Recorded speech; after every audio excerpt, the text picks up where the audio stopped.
Hello there, I'm Randy Skretvet, the author of Laurel and Hardy, The Magic Behind the Movies, and you and I are going to watch a wonderful film called Leave 'Em Laughing, which was filmed Thursday, November 3rd, 1927 through Friday, November 11th of 1927, and director Clyde Bruckman directed some retakes on Saturday, November 12th and Thursday, November the 17th.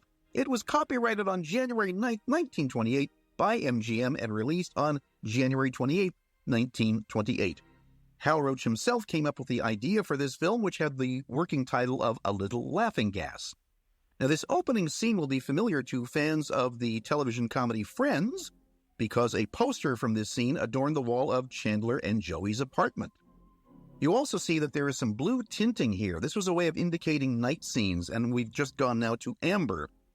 Now, the blue was often used earlier in the 20s when the film stock was not yet light-sensitive enough to permit shooting at night.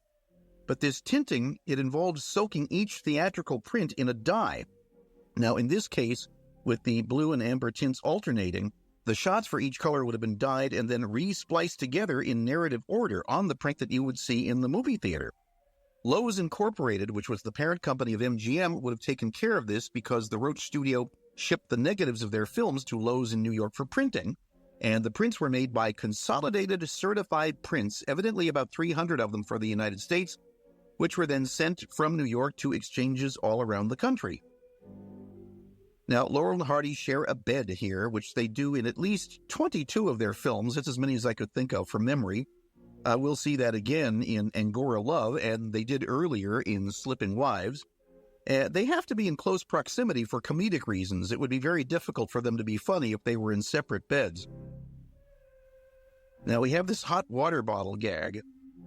And before long, you're going to see Ollie displaying a fine example of visual acting. Obviously, in a silent movie, you don't have the ability to convey anything through dialogue. It all has to be through mime or through facial expressions. And now, of course, we have Mr. Laurel with the water bottle emptying its contents into the bed.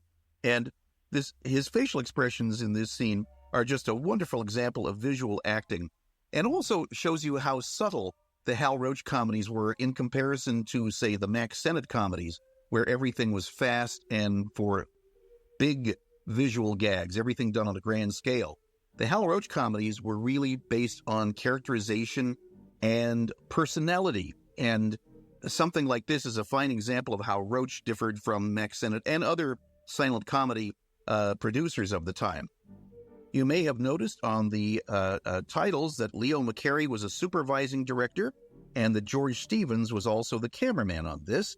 Now, Stevens photographed 37 Laurel and Hardy films, including the foreign language pictures, and Leave 'Em Laughing is his 7th film with Laurel and Hardy. Leo McCarey directed 3 Laurel and Hardy films, and he is credited as the supervising director for 11 of them. And in 1968, Leo McCarey told Peter Bogdanovich, he said, supervisor meant being responsible for practically everything on the film: story, gags, screening the rushes, editing, sending out the prints, cutting again when the previews weren't good enough. Also, sometimes it meant shooting sequences over again. And as I've already mentioned, there were retakes done on this, almost 2 weeks after the film began shooting. Now, Clyde Bruckman is the credited director on this. He had been a writer for Buster Keaton, and he only directed 21 films, but the films that he directed tend to be among the best films made by that particular personality. So with Laurel and Hardy, he directed Call of the Cuckoo, Putting Pants on Philip, The Battle of the Century, this film, Leave 'Em Laughing, and one more, The Finishing Touch, which is also in this collection. His other directing credits include The General with Buster Keaton, Welcome Danger, Feet First, and Movie Crazy with Harold Lloyd, The Fatal Glass of Beer and Man on the Flying Trapeze with W.C. Fields, and Horse's Collars with The Three Stooges, which is the film that gave us the immortal line, Moe, Larry the Cheese. Also, there is a title writer credited on this, a guy by the name of Reed Hustis. Now, the titles were normally done by Harley Marquis Walker, known around the lot as Beanie, but he was on his annual vacation to New York when this film was made. And Hal Roach said that Beanie Walker saved his money very carefully for most of the year. He always wore the same suit to work every day, but every year he would take his wife Virginia to New York and, quoting Mr. Roach, spend money like a drunken sailor. As for Reed Eustace, he was born in Philadelphia on October 13, 1882, and he combined a career in the movies with one in the newspaper business. Beanie Walker had also been a newspaper columnist. Reed Eustace edited stories for Mack Sennett in 1914 and wrote the titles for Charlie Chaplin's very first film, Making a Living. And at various points, he was the dramatic critic for the Los Angeles Examiner, a reporter for the San Francisco Call, and a sports columnist for the Los Angeles Evening Herald. And he wrote stories and titles, including the titles for Harry Langdon's 1926 feature, The Strong Man. And he concluded his movie career writing titles for 5 Roach shorts in 1928 and 1929. Leave 'Em Laughing is his only credit with Laurel and Hardy. By the way, Stan just demonstrated a pretty good right hook there, which he will do again in From Soup to Nuts and later in Blockheads. Anyway, Reed Eustace returned to the newspaper business and worked for the Oakland Tribune in the 1940s, and he died in Marin County, California at 74 on August 2nd, 1957, which oddly happens to be 5 days before Oliver Hardy's passing. You saw Charlie Hall there as the landlord. He will be their landlord again in Laughing Gravy. And they did the fanny-kicking business, which almost started to become another reciprocal destruction scene, as we will see in Your Darn Tootin'. But, of course, we're only 5 minutes into the movie, so it's a little bit early for something like that.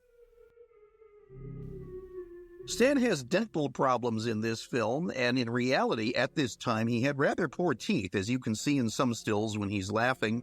He had them all pulled around 1941, when Laurel and Hardy signed with 20th Century Fox, and there is a letter from April 1st, 1963, to a friend of his named George Roessler, and he says, "Hope by now you've recovered from dental routine. That's a pretty miserable experience to go through. I got rid of all mine several years ago and have no regrets." Now, the dentist's office, there's Al Hallett and Edgar Deering there as the dental patients. The dentist's office is a locale in several short comedies, and a predecessor to Leave 'Em Laughing would be the 1914 Chaplin Keystone short, Laughing Gas. And there are several that followed. First of all, Laurel and Hardy redid this routine in their 1931 feature, Pardon Us.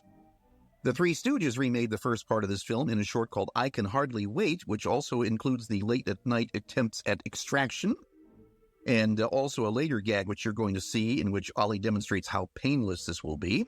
The Three Stooges also did many of the same gags with Shemp in the 1948 short Pardon My Clutch. That was Sam Lufkin going into the dentist's office there. And Dorothy Coburn is the desk clerk. And there's Jack Lloyd as the dentist who is wrestling with Sam Lufkin. Now, we saw Jack Lloyd in Battle of the Century as the lady who was beating the dust out of her rugs. And she's also, she is the same character in The Lucky Dog, the very first film, which has Laurel and Hardy together in the cast. We will see him later on in Their Purple Moment as a cantankerous chef. Meanwhile, as far as comedy movies with dentists, well, Abbott and Costello covered much the same ground, although with some different gags, in their 1948 feature film, The Noose Hangs High, and also in a 1952 episode of their television series. And then W.C. Fields turned the tables and was the dentist in a 1932 short for Mack Sennett. There's also, of course, a memorable sketch from the Carol Burnett Show, which had Harvey Korman as a dental patient and Tim Conway as a dentist accidentally injecting himself with Novocaine. Now, Stan is again wearing his favorite pinstriped suit, which he first began wearing in Do Detectives Think, and that suit will show up repeatedly in ever shabbier form through 1934, and as it got really worn, Stan used it exclusively for films in which Laurel and Hardy were supposed to be in dire straits financially. Here's another fine example of some facial acting, just as we had with Ollie in the bed with the water bottle. We have Stan playing to the camera and giving us some wonderful facial expressions. By the way, Stan's hair is now in full fright wig mode as opposed to the slick down hair that he had in Sugar Daddies. When they made Pudding Pants on Philip, his hair was still growing in, having been shorn entirely for the second 100 years. And it began showing up in the now familiar style in the Battle of the Century. So by now, that hairstyle is an established trait for Stan. Now there's Jack Lloyd once again. He didn't make a lot of films with Laurel and Hardy, but the ones that he made were memorable. We are about to see a guy named Otto Fries, F-R-I-E-S. We saw him earlier in the second 100 years as one of the French prison officials. And his association with the Roach Studios goes back to there's Otto Fries right there. He goes back to 1918 and Harold Lloyd shorts at the Roach Studio. He was born in St. Louis on October 28, 1887. A very busy movie actor from 1920 until he died in Los Angeles on September 15, 1938, just a few weeks shy of his 51st birthday. In 1920, he was making Lloyd Hamilton comedies under the direction of Charlie Chase, and he appeared with Stan Laurel in The Weekend Party in 1922, and with Laurel again the next year in The Handyman. He appears in 6 Laurel and Hardy comedies, primarily as a dentist here and also in Pardon Us. He does the same gag all over again in Pardon Us. You'll also see him as a high-strung chef in From Soup to Nuts. And he's also Spanky McFarlane's excitable father in an Our Gang short called The Kid from Borneo. With the Marx Brothers, he is the ship's officer who gets his mustache trimmed with one snoop too much by barbers Harpo and Chico. And again, he played a variety of blustery types in A movies and B movies and shorts until he passed away. He's in 16 films in 1937 alone. Now, having seen the wonderful facial performances of Mr. Hardy with the water bottle and Stan with the anesthetic, we're going to have another fine example of this. I think this was something that Leo McCarey really decided that they should stress because it is something entirely different from what you were seeing in silent comedy at the time. Maybe Chaplin was doing this, but Laurel and Hardy really used the camera for facial expressions and for reactions. As Hal Roach said, you'd do the gag, and then you'd get Hardy's reaction, and then you cut to Stan for his reaction, and you cut back to Hardy for another reaction, so you'd get 3 laughs in addition to the one that you got for the original gag. Now, there are some stills, which you will see in the photo gallery for this film, which show Stan getting the anesthetic, and there's Ollie, there's Otto Fries, Jack Lloyd, Dorothy Coburn, and Viola Richard, all of them tussling with him. Now, such a scene does not exist in the film. If it did, it would happen right here. And who knows, it might have been planned and then cut, because as we know, there were some retakes made. And since there's, I think, 2 or 3 stills showing that sequence, it's quite likely that they actually did film it. In case you're wondering, laughing gas is nitrous oxide. And this film is the first Laurel and Hardy film with a laughing jag scene. We will see later ones in Blotto, Scram, The Devil's Brother, Them Thar Hills, and Stan Only in Way Out West. Now, Viola Richard, there as the nurse, we saw her earlier in Why Girls Love Sailors, and we'll see her again prominently in Should Married Men Go Home. She's 23 years old here and appeared in 14 silent Hal Roach comedies. And Dorothy Coburn as the receptionist, we saw her prominently in Putting Pants on Philip and The Battle of the Century, and we will see her again very prominently in The Finishing Touch. And here we see the laughing gas or nitrous oxide taking its effect on Stan and Ollie, and it evidently is very potent because it will last, well, at least for the rest of this movie. Now, we are outside the Harry H. Culver and Company building, which is now the luxurious Culver Hotel, now at 9400 Culver Boulevard in Culver City. And we're at the Main Street side. Also, according to the website imcdb.org, the Internet Movie Cars Database, Stan and Ollie's car is a 1920 Ford Model T with a 1927 license plate of 125-592. We will see other Model Ts again in Perfect Day, Hog Wild, One Good Turn, Busybodies, and Them Thar Hills. Probably a few others that I've forgotten. And once again, that is the main entrance now for the Culver Hotel that you just saw there in that long shot like that right there. People who love old cars love this movie because there are several vintage cars, usually most of them about 5 or 6 years old in this film. Here is a red and white cab company car, and Bob Minford is the cab driver. Now, the building that you see at left is 3853 Main Street now. That's the number now. And the building in the background there, just above Bob Minfer's head, is now 9345 Venice Boulevard. And happily, much of this area of Culver City still looks the same. There's Edgar Kennedy. This is his first film for Hal Roach, of 54 that he would appear in through October of 1930, the last one being the boyfriend's comedy Love Fever. He's 37 years old here because he was born April 26, 1890, in Monterey County, California. Now, he had been a professional boxer in his youth, as were a lot of people who worked at the Hal Roach Studios, but he gradually left pugilism for the theater, and he toured the country in musical comedies. He came to Los Angeles and made his first movie, Brown of Harvard, for Sea Leg in 1911, and the next year he started working with Max Sennett, for whom he appeared in dozens of comedies through 1919.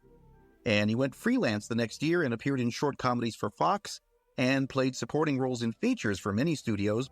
He directed 25 films from 1923 through 1932, starting with a film called His Wife's Son at Fox and finishing with Blondes by Proxy at RKO.